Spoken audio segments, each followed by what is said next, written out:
ಒಬ್ಬ ರಾಜಕೀಯ ಮನುಷ್ಯನಿಗೆ ಮುಖ್ಯವಾಗಿರಬೇಕಾಗಿದ್ದು ಎಚ್ಚರಿಕೆ, ಸದಾ ಎಚ್ಚರಿಕೆನ, ನಿದ್ದೆಯಲ್ಲಿ ಸಹಿತ ಎಚ್ಚರಾಗಿರ್ಬೇಕಂತ ಅನ್ನುವಷ್ಟು ಮಟ್ಟಿಗೆ ಅಂದಾಗ ಮಾತ್ರ ಇವತ್ತು ರಾಜಕೀಯ ಮಾಡೋಕ್ಕೆ ಸಾಧ್ಯತೆ. ಯಾವತ್ತಾದರೂ ಅಷ್ಟ ಅವನು ಎಚ್ಚರ ಕ್ರಿಯಾಶೀಲ ಇರಬೇಕು, ಆ ಮಾತನ್ನು ಒಪ್ಪಿಕೊಳ್ಳುವಂಥ ವಿಷಯ.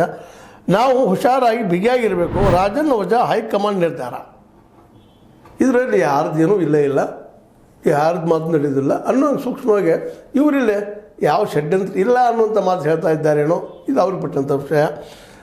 ರಾಜಣ್ಣ ವಜಾ ಹೈಕಮಾಂಡ್ ನಿರ್ಧಾರ, ನಮ್ಮ ಎಚ್ಚರಿಕೆಯಲ್ಲಿ ನಾವಿರಬೇಕು.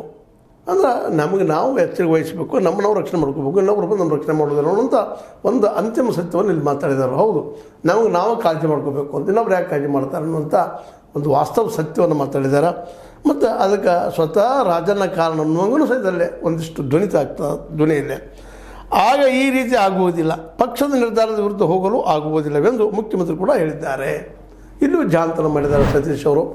ಇಲ್ಲ, ಈ ವಿಷಯಕ್ಕೆ ನಾವು ಸಹಿತ ಹೈಕಮಾಂಡ್ ಹೋಗ್ಲಿಕ್ಕೆ ಆಗೋದಿಲ್ಲ ಅಂತ ಸ್ವತಃ ಸಿದ್ದರಾಮಯ್ಯ ಹೇಳ್ಯಾರ, ನಾವು ಅದನ್ನ ಹೇಳ್ತೀವಿ ಅಂತ.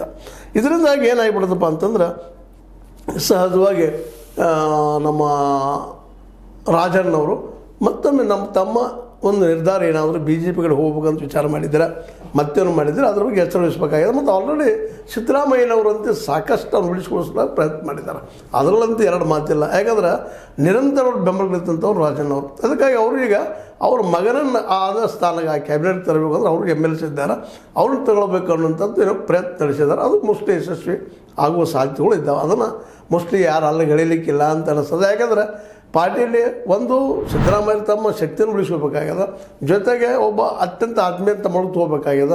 ಯಾಕಂದರೆ ಇವತ್ತು ರಾಜಕೀಯ ತಿಕ್ಕಾಡು ಜೋರದ.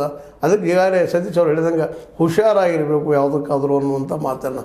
ಅಂದ್ರೆ ನಾವು ಎಷ್ಟು ವಿಧದಿಂದ ವಿಚಾರ ಮಾಡಿದ್ರು, ಎತ್ತುಗಳನ್ನು ಚಿಂತನೆ ಮಾಡಿದ್ರು ಅದು ಕಡಿಮೆ ಅನ್ನುವಂಥ ಮಾತನ್ನು ಅವ್ರು ಮಾತಾಡಿದ್ದಾರೆ. ಹೀಗಾಗಿ ಈ ನಮ್ಮ ರಾಜಣ್ಣವರ ಈಗ ನಾವು ಹೇಳಿದಂಗೆ, ಈಗ ಹಿಂದಿನ ಎಪಿಸೋಡಲ್ಲಿ ಹೇಳಿದ್ವಿ, ಅವ್ರ ನಾಲಿಗೆನ ಅವ್ರಿಗೆ ವೈರಿ ಆಯಿತು ಅಂತೇಳಿ, ಮತ್ತಾರೂ ಇಲ್ಲ ಇದಕ್ಕಂತ ನಾವು ಎಲ್ಲಿ ಹುಡುಕುವ ಅವಶ್ಯಕತೆ ಇಲ್ಲ. ಇರ್ಬೋದು DKC ಅವರು ಒಂದಿಷ್ಟೇನೋ ಅವ್ರಿಗೆ ಮನಸ್ಸು ಸಮಾಧಾನ ಆಗಿರ್ಬೋದು, ಮತ್ತೇನೋ ಆಗಿರ್ಬೋದು, ಇಲ್ಲ ಆಗದೇನೂ ಇರ್ಬೋದು.